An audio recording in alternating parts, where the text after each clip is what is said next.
Hello everyone and welcome back to a completely different version of school. First, I would like to explain the general idea of what is going to be happening for the rest of the year, and then I will dive into the specifics for this week. Now, hopefully your parents have already received an email from the schools letting them know the guidelines for the rest of the year. I just want to tell you how that is going to apply to my classroom. Okay, first of all, this is not something that should stress you out, okay? Please do not be stressed about school right now.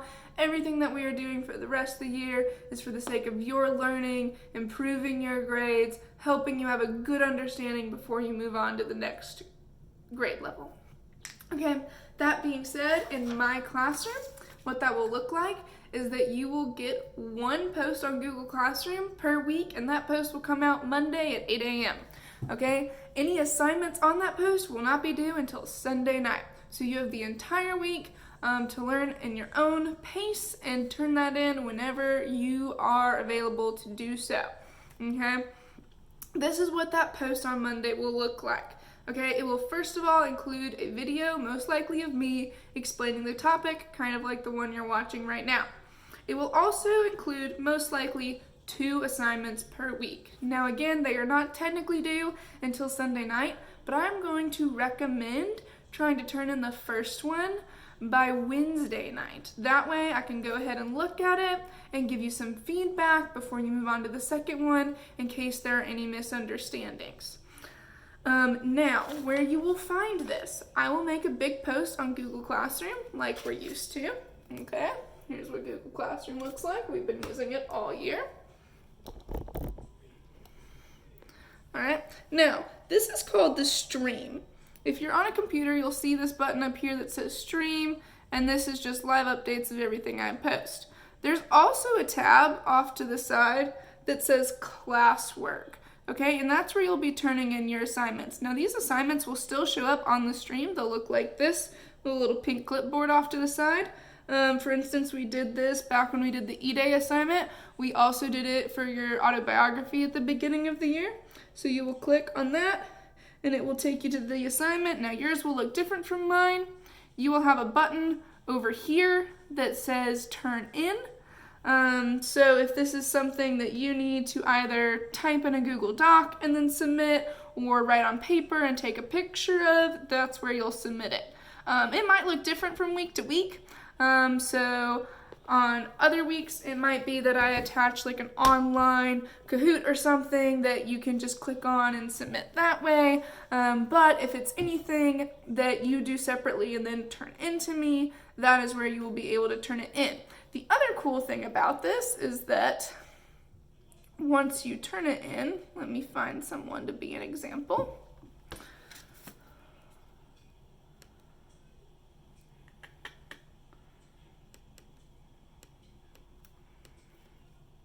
Once you turn it in, I can see all of your names off to the side here. And if I click on you, there is a space down here where I can provide feedback through Google Classroom. Okay, so if you're doing the whole thing where you turn in the first one by Wednesday, your feedback will come as a private comment on the thing you turned in Google Classroom. Okay. Now, this week's assignments. Your first one is actually not about math, which is so great. The first assignment you have is to fill out a Google form that I have attached. And this is kind of just a welcome back form updating me on how you are doing. So here are some questions you should expect to see in the form.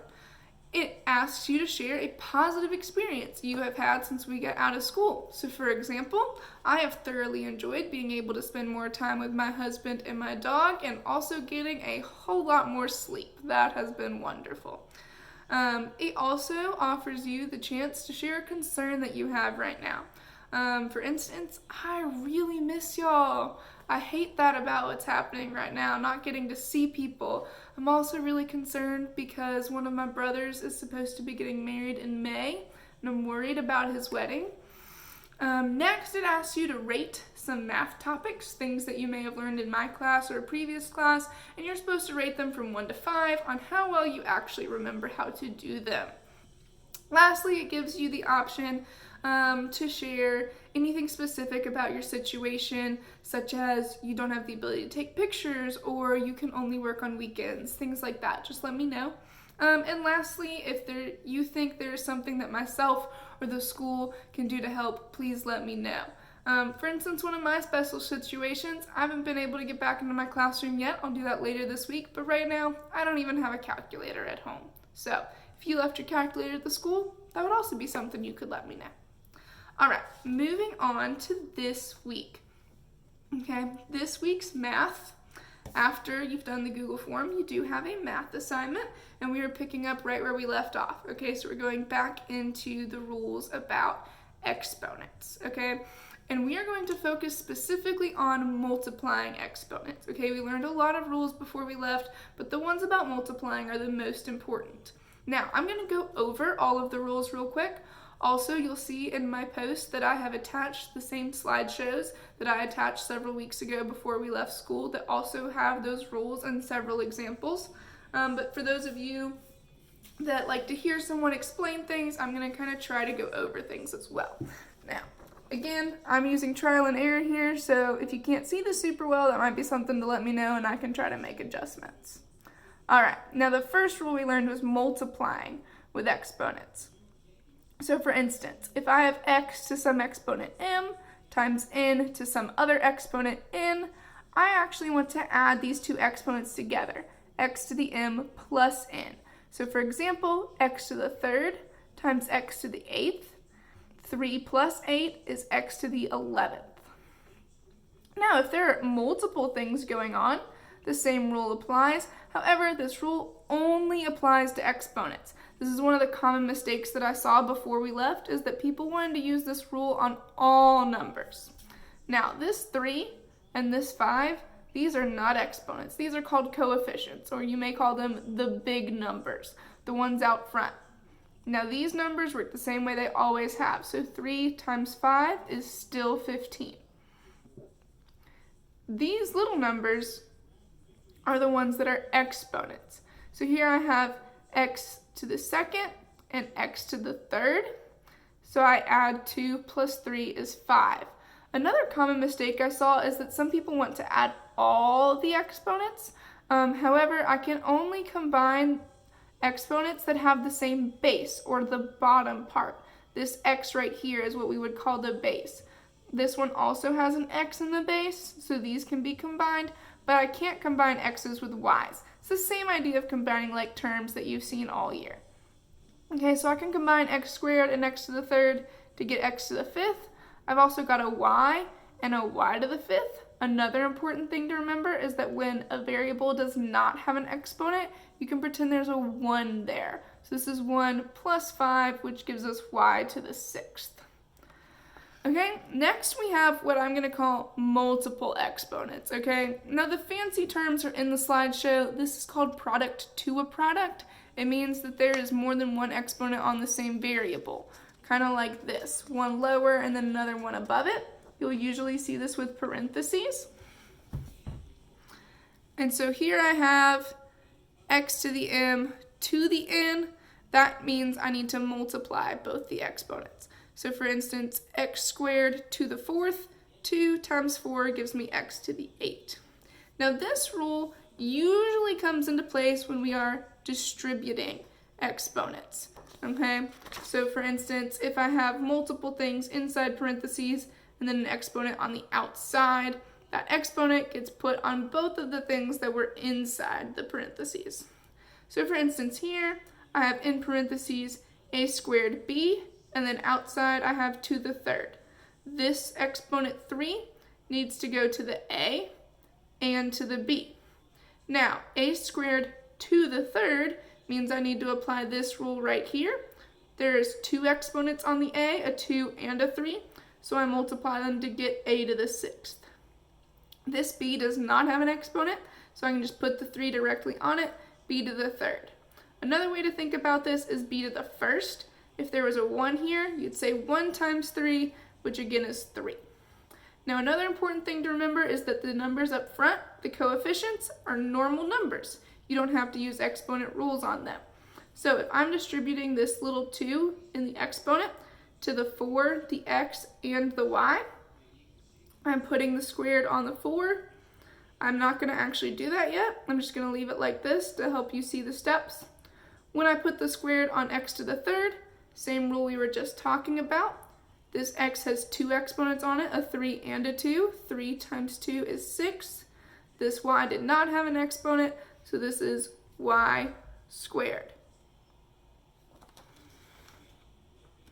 I made a mistake in my writing, and I am fixing that right now. It should say y squared.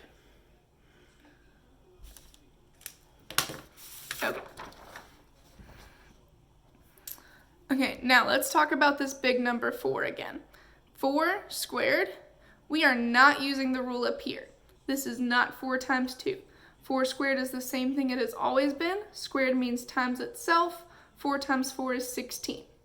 If you are struggling with putting exponents on numbers, or if the exponent gets really big, you can do this in your calculator. Your calculator has a squared button as well as a normal exponent button. If you don't have a calculator at home, there are several calculators online, such as Desmos is a really good online calculator. So there's all of your multiplying rules. Again, these are the most important ones, but I'm still going to briefly go over the rules about dividing.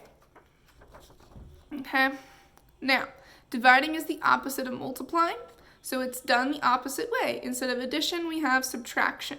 So x to the 8th over x squared, 8 minus 2 is x to the 6th. Now, when you have multiple stuff going on, this is where it gets confusing.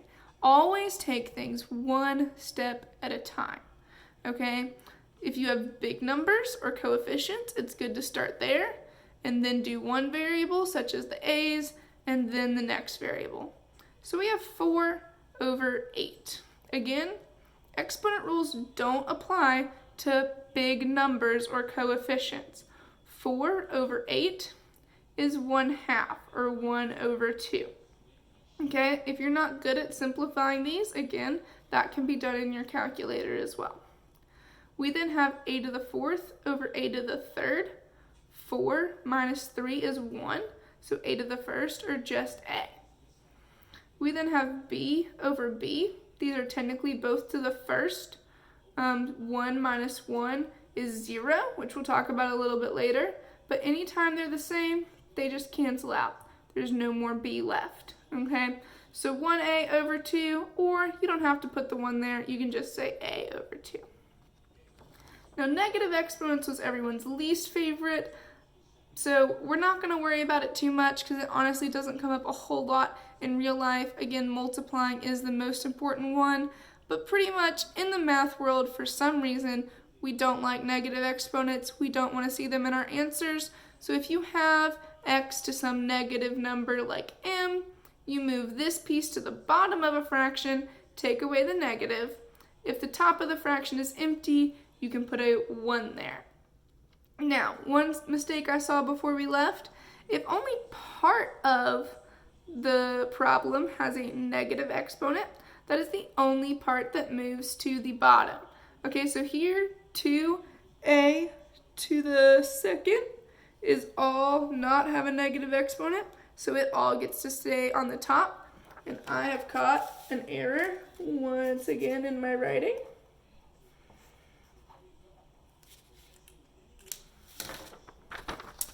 Here we go. 2a squared gets to stay on the top. This b to the negative 3, that's the only piece with the negative exponent. So I get rid of the negative. B to the 3rd goes on the bottom. Lastly, we have the 0 rule. This is everyone's favorite. X to the 0 equals 1. That pretty much means that anything with a 0 exponent on it is going to cancel out. So if I have 5x to the 3rd, y to the 0, z, I just get rid of y to the 0, and I'm left with 5x to the 3rd, z. Those are all of the exponent rules. I'm sorry that this video was a little long, but I had a lot to cover. It should be shorter in future weeks. Again, I just want to say that I miss you, and that if you have any problems this week, please email me and let me know. Again, your first assignment is to complete that Google form. Your second assignment is a few exponent questions. You may either print off the assignment and fill it out on there, take a picture of that, or you may just use your own scratch paper if you don't have a printer and take a picture of your work. Please circle your answer if you do it that way. If you don't have access to a camera, please let me know and I promise I will work something out. If you are taking a picture and turning it in that way, again, you will click on the assignment on Google Forms. There will be a little button where you can turn things in and you'll attach the picture there. If you turn it in earlier in the week, again, I will provide feedback letting you know any mistakes or misunderstandings that you had. And then next week, we'll move on to something else. It's great to finally be communicating with y'all again. I look forward to seeing your Google Form responses. Bye.